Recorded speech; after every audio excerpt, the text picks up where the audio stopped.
Hey guys, welcome back to part two of my, I guess, somewhat belatedly uh, series of my convention hall that I went to recently. I'm just trying to get back used to the 12-hour shifts and that schedule, so I'm probably going to try to upload a few videos tonight. Uh, but this next part is just on some Bronze Age sets or runs that I got a good deal on. This first one, admittedly, is not a Bronze Age set, but it's just I'm kind of I'm a DC guy by heart, so this is kind of one that I wanted to complete. It's like an 8-issue uh, miniseries, so it's like the first 5 issues of that, which I didn't have, and I think I had maybe 2 or 3 in the last part of that series anyway. Uh, and any of you guys that follow DC remembers the Crisis, the Infinite Crisis, and the Final Crisis before Flashpoint, before New 52. But this is a series I kind of wanted. A lot of reasons. One thing is Countdown to Mystery, and one of the reasons is because it's one of the last things Steve Gerber ever did, and I'm a big fan of Steve Gerber's writing, which I know a lot of you guys are. Of course, he did Man Thing, Howard the Duck, did some Defenders, did a lot of work for Marvel. I know he did wrote some Daredevil. But I just love his kind of offbeat. Anybody who's fans of Gerber know what I'm talking about. But he's kind of got an offbeat style of writing. But this has got some of my favorite characters in it too. You got Dr. Fate, got John Constantine, the Spectre, Eclipso, and he's even thrown Plastic Man in there. So Gerber on Plastic Man has got to be good. So this is issue 1 of that. Issue 2, kind of got an oddball cover there, but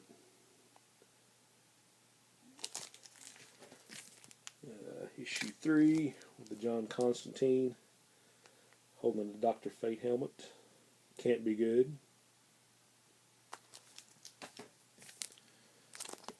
Number 4, Fate going up against Eclipso, who then was, if you guys have read Identity Crisis, and Jean Loring, the Adams wife, she got turned into Eclipso for a while. So number 4. And number 5. I think you got the original Eclipso back there, Dr. Fate. So looking forward to digging into that.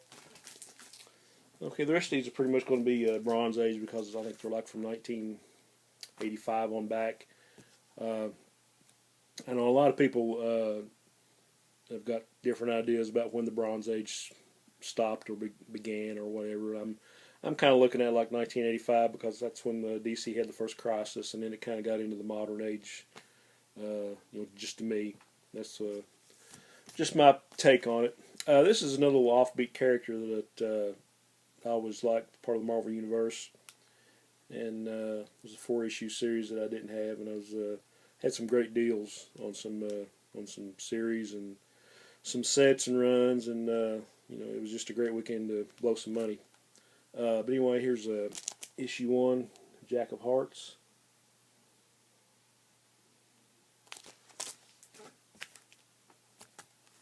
Issue number 2.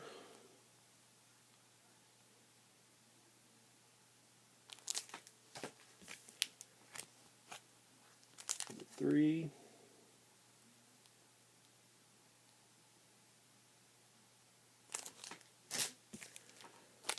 Number 4.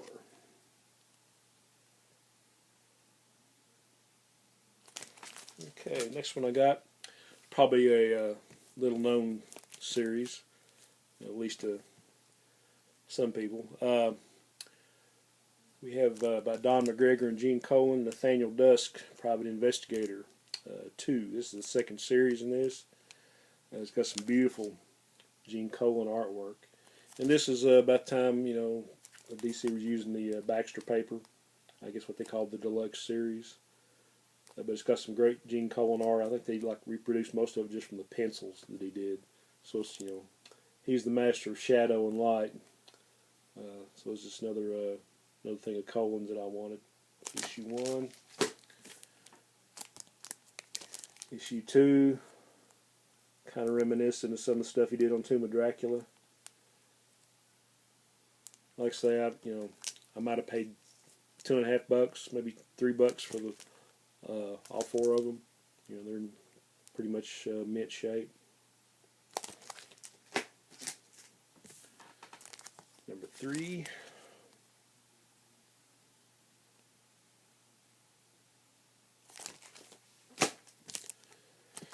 Oh, wait a minute. I guess the first one I showed was number 4. Sorry about that. I went in reverse order. Might help if I had things in the right order, huh? Anyway, part 1. A great Gene Colan cover there. Okay. This next one is another Baxter series DC put out about 84, 85. And I think I recently saw a video that Scott did, Coast and Bromstar, on Dead Man. And that's always a series. I'm trying to collect the originals too, but I was just wanted to get the whole original saga while I am trying to get the originals by Neal Adams. But this was just a great format and an all new Neal Adams covers for back then. Came out like '85. But just reprints the whole series in from Strange Adventures, like 205 through 216, and I think some of the Brave and Bold stories where he teamed up with Batman are in here too. But he's just, like I said, I got him for like $3 or $4 for the whole set. There's like 7 in this series, so I just wanted to read the whole thing. Here's number 1, Dead Man, beautiful Neal Adams cover.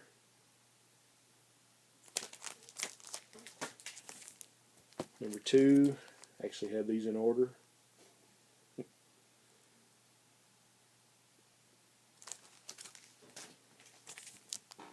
Number 3.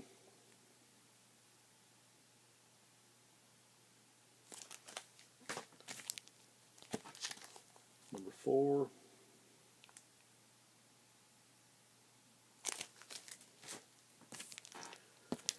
Number 5.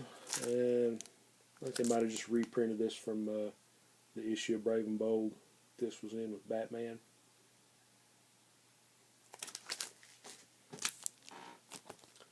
Number 6.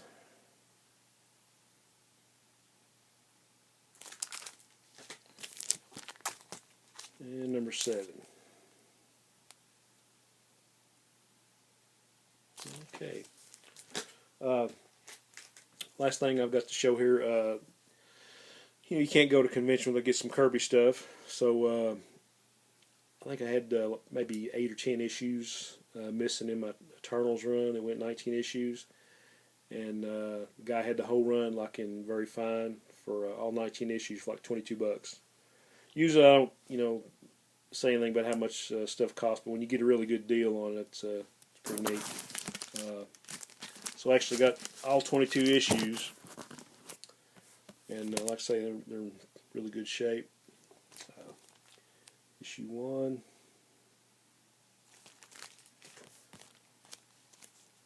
2.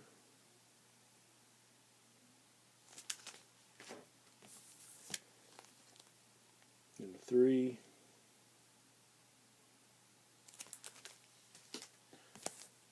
I think this is one of the more underrated series that Kirby did.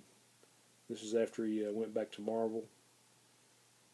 Number 4. Number 5.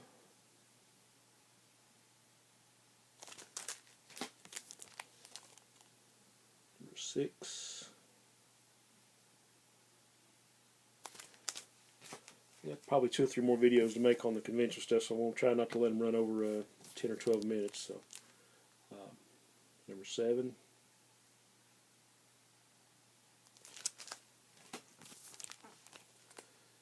Number 8.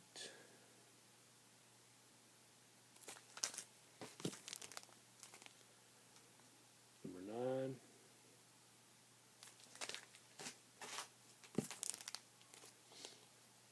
10. Sorry about the glare. Number 11. I'm sure most of you guys have already seen these books or have them in your collection. I just thought it was pretty cool to to pick all these up for such a deal. I think Hippie might have showed these on a video recently.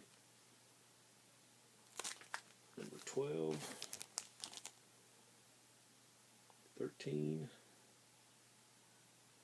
the floating heads that some people like and some people hate. I'm kind of a fan of the floating heads, so number 14, number 15, against the Cosmic Powered Hulk.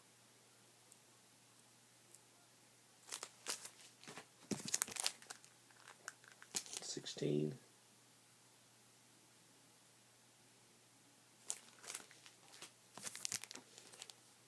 17,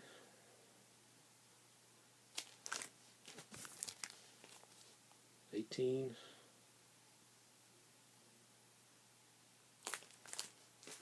and the last issue, number 19. So, okay guys, I appreciate the view. I appreciate all the comments. I was doing pretty good about getting caught up on videos, but I kind of let it. I'm not going to say slack because I've been busy with work or whatever, but I'm going to try to get caught back up again. So, but I am watching the stuff. So if I don't get to comment right away, you know, most of the pages I frequent, you guys know that I am. Please know that I am watching the stuff. I just haven't got to comment yet. Anyway, thanks for sticking around, and part 3 is coming up. Onward and upward.